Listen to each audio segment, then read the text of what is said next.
사건입니다. 단회적인 사건인데 하나의 어떤 그 만남, 예수님과의 만남을 통해서 저와 여러분들이 이제 구원을 받게 됩니다. 근데 성화, 오늘 이 주제인 이 성화라고 하는 것은 단회적인 사건으로 이루어지는 것이 아니라 과정이에요. 과정.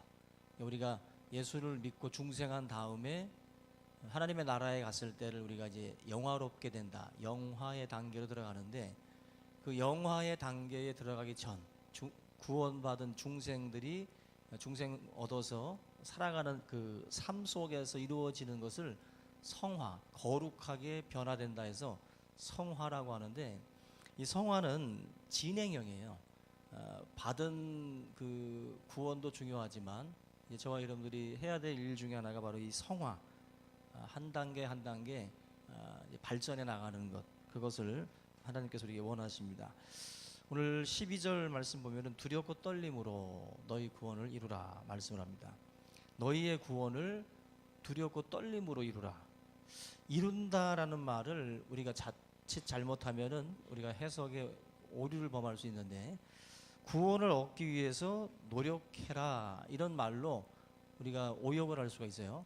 근데 이 구원을 이루라는 말은 구원받기 위해서 노력하라 이 뜻이 아닙니다. 이걸 분명히 해야 될 것이, 빌립보서는 믿는 자들에게 쓴 편지예요. 이미 믿음 안에 들어온 사람들에게 사도 바울이 쓴 편지이기 때문에 그 사람들한테 구원을 어떻게 받을까라고 하는 그 어떤 방법을 제시하는 책이 아니라 구원받은 사람들에게 이제 필요한 것이 무엇인지를 써내려가는 편지예요. 그래서 우리가 자칫 그 오역하는 어떤 식으로 구원을 얻기 위해서 내가 어떻게 해야 되는 거다라는 생각으로 이 구절을 보시면 안 된다는 겁니다. 그러면 이 구원을 이룬다라는 이 말은 그 원어에서 보면은 이 뜻이 전혀 우리랑 좀 다른 느낌을 주고 있는데, 광산에서 채취할 수 있는 것들을 모두 다 캐어낸다라는 뜻이에요. 구원을 이루라는 뜻이, 광산이 주어졌으면 그 광산 안에 있는 것들을 다 캐내서 가져가는 거죠. 거기가 금이 있을 수도 있고 다이아몬드가 있을 수도 있고 뭐, 그죠? 그런 것들을 이제 채취해 나가는 것, 그것을 이룬다라고 표현을 하고 있어요. 그러니까 하나님께서 저와 여러분들에게 구원을 주셨어요. 그 구원을 주신 것을 광산이라고 생각하시면 돼요. 구원을 주셨는데 그 보물 창고인 그 구원이라고 하는 그 광산 안에 수많은 보화들이 그 안에 담겨져 있다라는 거죠. 그걸 이루라라는 말씀이에요. 우리에게 주신 그 광산을 하나하나 캐내라는 것이 지금 이 빌립보서 2장 12절의 요구예요. 저나 여러분들은 뭐가 있어요? 지금 다 광산이 있어요. 하나님이 주신 선물이 있어요. 그 선물을 내가 어떻게 이제 하느냐, 이건 여러분들과 저에게 던져진 몫이라는 거예요. 하나님이 구원은 주셨어요. 구원은 주셨는데 그것을 이루는 것은 여러분들의 몫이라는 겁니다. 여러분들의 몫. 아멘이죠? 점심도 먹고 또 오후가 넘어가니까 광산 얘기를 하는데도 정신이 안 나는데, 자기 자신들이 아무것도 없다라고 생각을 하지만 하나님은 광산을 주셨어요. 아주 귀한 것을 주셨다는 거예요. 그래서 그것을 그냥 내버려 두지 말고 그 안에 있는 것들을 캐내가라는 것이 바울의 요구예요. 그래서 여러분들 신앙생활을 10년 했으면 10년 한 만큼 깊이 파들어가셨어야 돼요. 1년 했으면 1년 한 만큼 들어가셨어야 돼요. 근데 그것을 캐 들어가지 않고 그냥 내버려 둔 산이 있을 수 있어요. 하나님이 그 속에 많은 것들을 담아두셨음에도 불구하고 나는 지금 다른 짓을 하고 있고 그냥 수수방관하고 있을 수 있다는 것입니다. 그래서 사도 바울이 이 빌립보 교회 성도들에게 두렵고 떨림으로 너희의 구원을 이루어 가라 말씀을 하면서 우리에게 이 도전을 주고 있다는 것입니다. 어떤 사람들은 부지런해서 계속해서 캐고 있어요.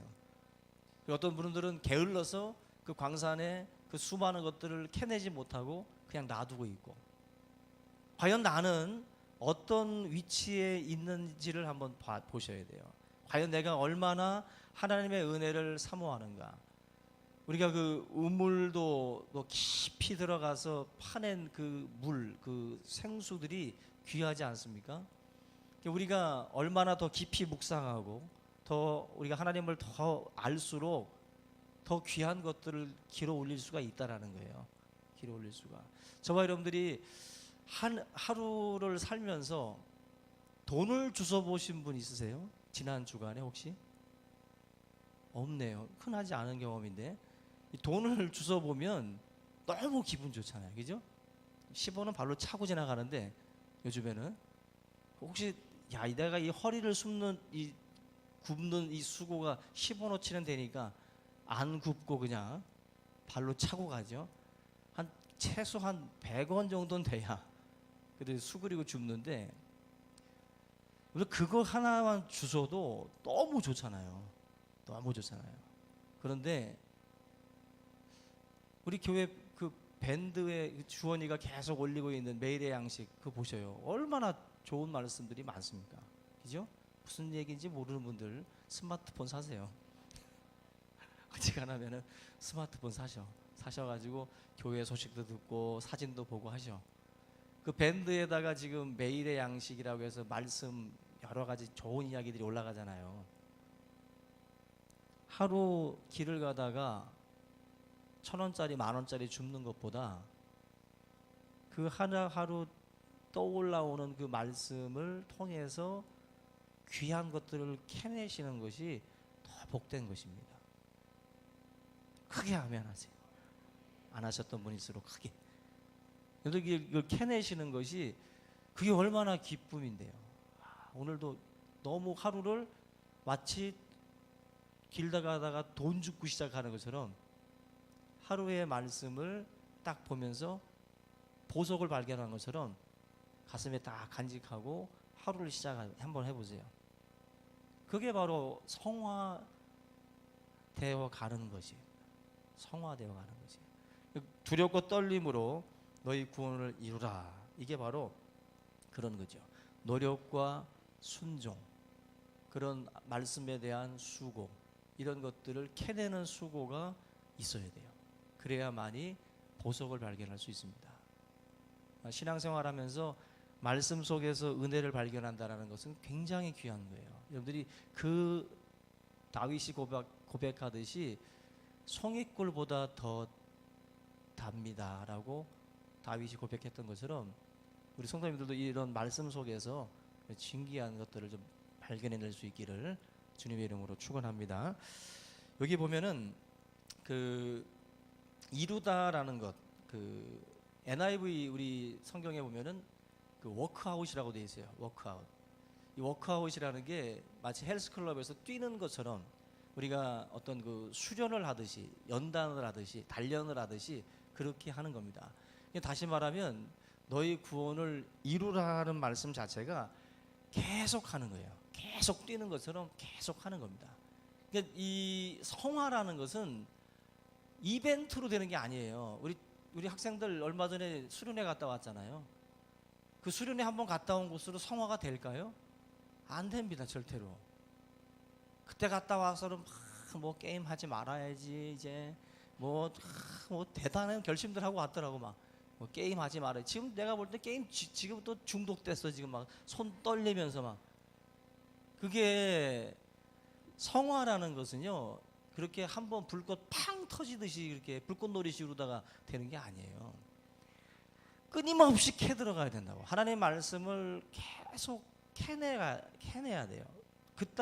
그 집회 때 왜 은혜 받은지 아세요? 그때는 게임 안 하고 말씀에만 집중했으니까 그때 너무 은혜를 받은 거예요. 근데 지금은 할 게 너무 많아. 이것도 하고 저것도 하고 하다 보니까 캐내는 깊이가 그냥 삽으로 한 삽 뜨고 마는 거예요. 그럼 그 속에서 뭐가 나? 삽 한 삽 떠가지고 금이 나와요? 안 나오지. 한 삽 떠가지고 나오면 다 부자 되게. 예? 얼마 전에 그 누구예요? 그 차승원하고 그 애들 무한도전에서 그 탄광 그 들어가는 거 보세요. 몇백 메달, 몇천 메달 내려가잖아요. 거기서 결국 꺼먹고 캐내잖아.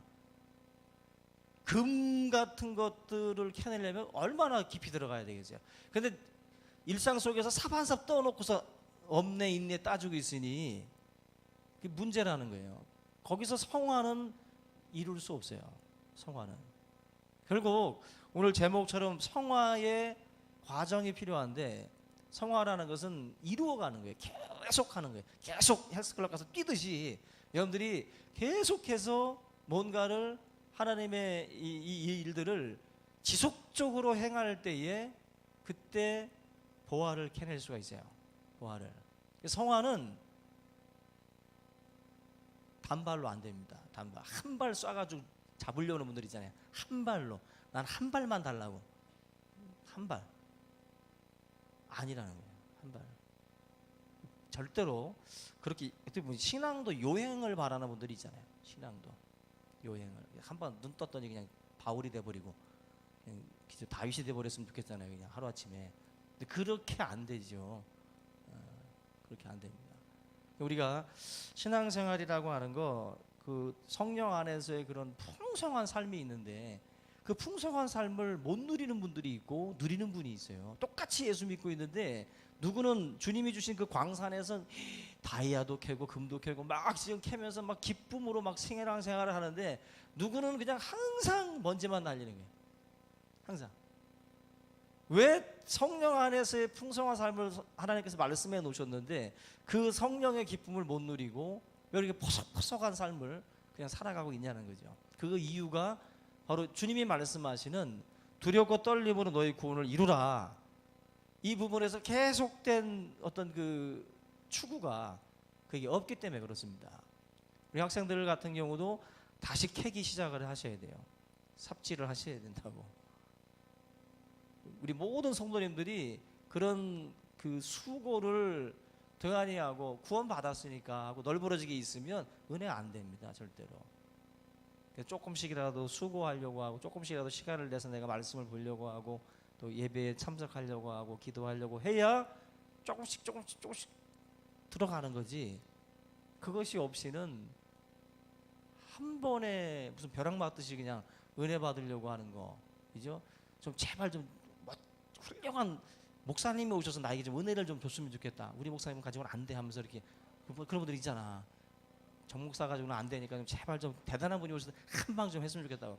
근데 한 방 맞았는데 그 동기부여를 줬는데 그래가지고 이제 파기 시작을 해야 되는데 갑자기 저기서 친구가 뭐 이상한 소리 하니까 또 이쪽으로 기울였다가 절로 갔다 하다 보면 또 옛날 말짱 도루묵 돼버리는 거예요. 목사님들이 하시는 역할은 사실 동기부여거든요. 여러분 귓가에서 계속 그분들이 말해줄 수 없잖아. 동기부여를 딱 줬을 때 그때부터 두렵고 떨림으로 내가 이제 이루어가야 돼요.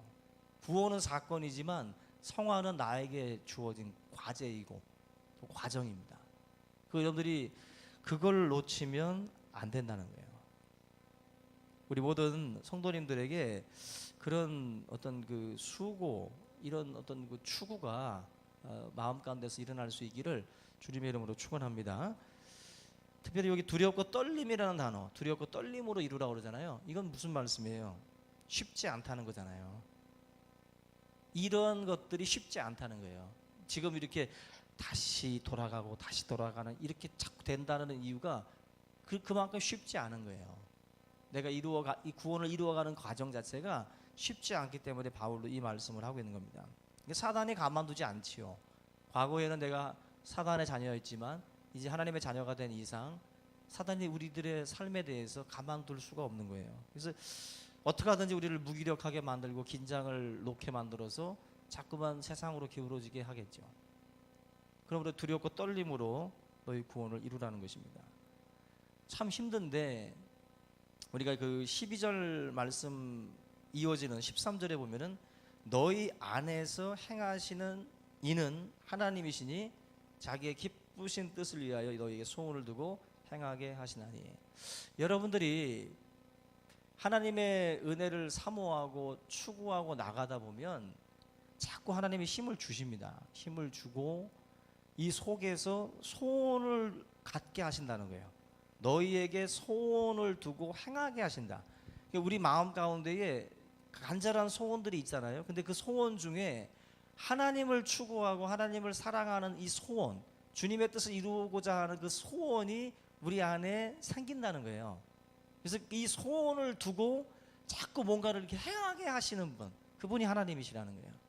그래서 우리가 이런 어떤 그 성화의 과정을 내가 추구하고 나아가다 보면 부족하지만 하나님께서 힘 주셔서 마음 가운데 그런 계속된 그런 소원을 불어넣어 주신다는 거죠. 그러면서 우리가 계속 걸어갈 수 있도록 하나님께서 함께 역사하신다는 것입니다. 결국 나 혼자만의 힘으로는 안 되겠죠. 하나님께서 내 마음 가운데 자꾸 불어넣어 주셔야 되는데, 근데 구원은 이루어 가는 거예요. 그냥 가만히 있다고 되는 게 아니라, 하나님이 가만히 있다고 되는 게 아니라 내가 문을 두드리면 열라는 거예요. 볼지어다 내가 문 밖에 서서 두드리노니 누구든지 내 음성을 듣고 문을 열면 내가 그에게 들어가 그와 더불어 먹고 마시리라. 문을 여는 거는 나의 몫이에요.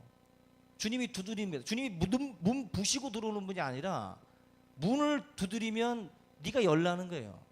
그럼 내가 네 안으로 들어가겠다는 거예요.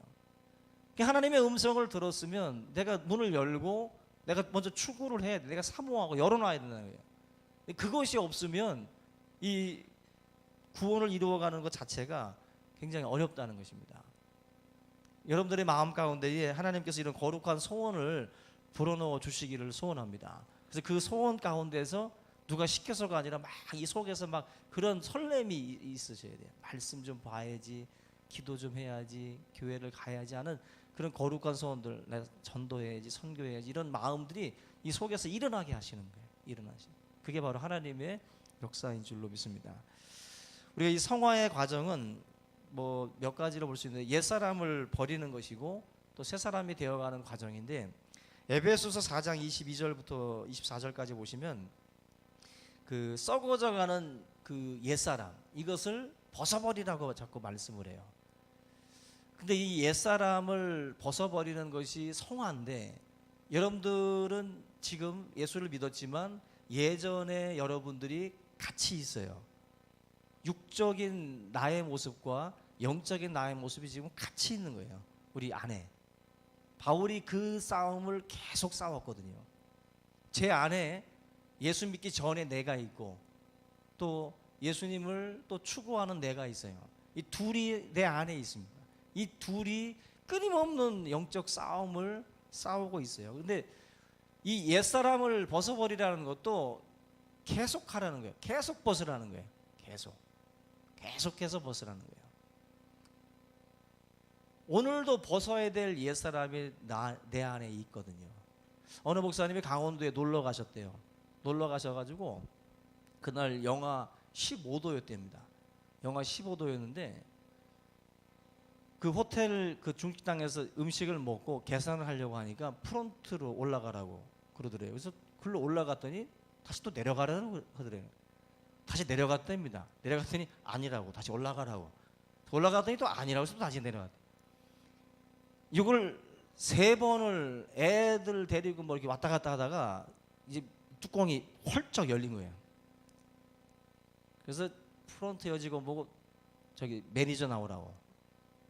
그래서 매니저 부른 다음에 그냥 막 퍼부었답니다. 그냥 어디서 말이야 하면서 막 사람을 그냥 뺑뺑이를 돌리고 막 쏴고 쳤답니다. 그래서 속이 시원해져가지고 딱 뒤돌아서는데 목사님 안녕하세요 하면서 목사님 설교에 제가 너무 은혜 받았다고 하면서 막 그렇게 인사를 하더랍니다. 정말 미칠 뻔했대요. 정말. 그 프론트 여직원은 이렇게 쳐다보고 있고 매니저도 쳐다보고 있는데 그 순진한 성도가 목사님 이름 불러가면서 그렇게 얘기하는데 어디 쥐구멍이라도 막 들어가고 싶더랍니다. 그런 경우들이 있잖아요. 그런 경우도 뭐 이렇게 운전하다가 막 자꾸 그냥 승질 건드려가지고 야 너 나 내려 했더니 우리 교회 집사님이라든지 또 뭐 그렇게 만날 수 있어요. 썬팅이 너무 지나면 우리 교회 집사님들하고 이 교육자랑 또 쌈박질 할 수도 있어요. 내려봤더니 목사하고 또 이게 그 김규수 집 장로님일 수도 있죠. 참 그럴 때 민망한 거거든요. 이게 뭐예요? 옛사람이 있는 거예요. 옛사람이 아직도 옛사람이 남아있죠. 우리 참 저도 운전하다 보면 참 옛사람이 내 안에 되게 많다는 걸 느껴요. 운전하다 보면 하여튼 뭐만 껴들면 막 옛사람이 튀어나와. 옛사람이 튀어나와. 여러분들도 옛사람이 계속 튀어나올 거예요. 계속 튀어나와. 그게 나타나면 참 짜증나잖아요. 그리고 나 뭐지 이거. 자기가 너무 한심스럽고 내가 지금까지 열심히 지금 나름대로 해왔는데 옛사람이 한번 툭 튕겨 나오면 갑자기 모든 게 다 무너진 것 같고 그냥 끝난 것 같아요. 끝난 것 같아요. 지금까지 한 게 도대체 뭔가 내가 하는 거는. 그 옛사람 앞에 딱 서면 실망감밖에 없는 거예요.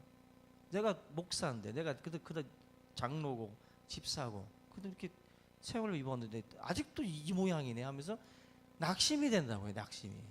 그러면서 무기력해질 수 있어요. 내가 난 뭐지 이거? 전혀 이건 아닌데 하면서 그냥 무기력하게 신앙생활하면서 그냥 참 어떻게 보면 그냥 뒤로 물러날 수 있거든요.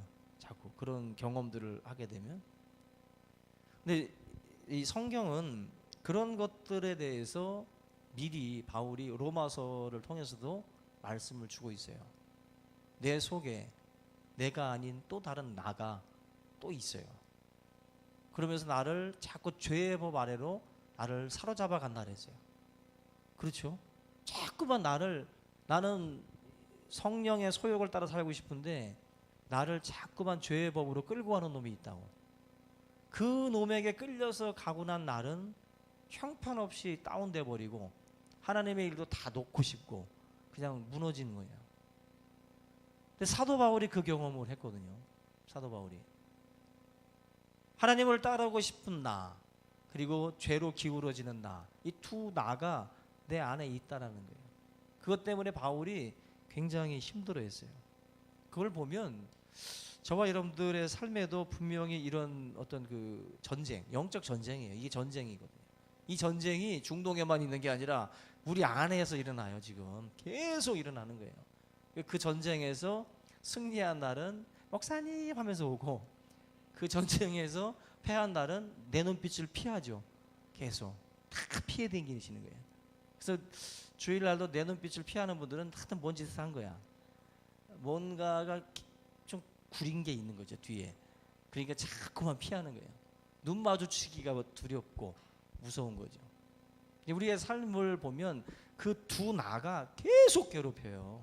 계속. 이걸 과연 우리가 어떻게 해야 되냐는 거죠.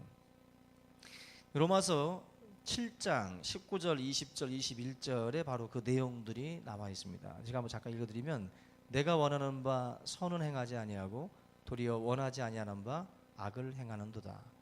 만일 내가 원하지 아니하는 그것을 하면 이를 행하는 자는 내가 아니요 내 속에 거하는 죄니라. 그러므로 내가 한 법을 깨달았노니 곧 선을 행하기 원하는 나에게 악이 함께 있는 것이다. 선을 행하기 원하는 내 안에 함께 이 또 악이 또 있어요. 그게 바로 바울의 고민이었다는 것입니다. 성화의 과정, 끌어당기고 다시 올라가고 끌어당기고 다시 올라가고. 그러니까 우리 안에 이 개가 있는 게 개, 끌어내리는 이 꽃게 같은 개가 자꾸만 내가 올라가면 또 끌어내리고 또 끌어내리는 그 개가 있어요. 이 싸움을 언제까지 한다고요? 언제까지 하실 것 같아요? 죽을 때까지. 눈에 흙 들어갈 때까지 사실 이 싸움을 우리가 하는 겁니다. 이 싸움을 계속 싸우는 거기 때문에 우리 성도님들에게 미리 말씀을 드리면 신앙생활 잘 하시다가 무너질 때 있으시거든요. 그때 결코 주님의 곁을 떠나면 안 됩니다. 그때 여러분들이 해야 될 일이 있어요.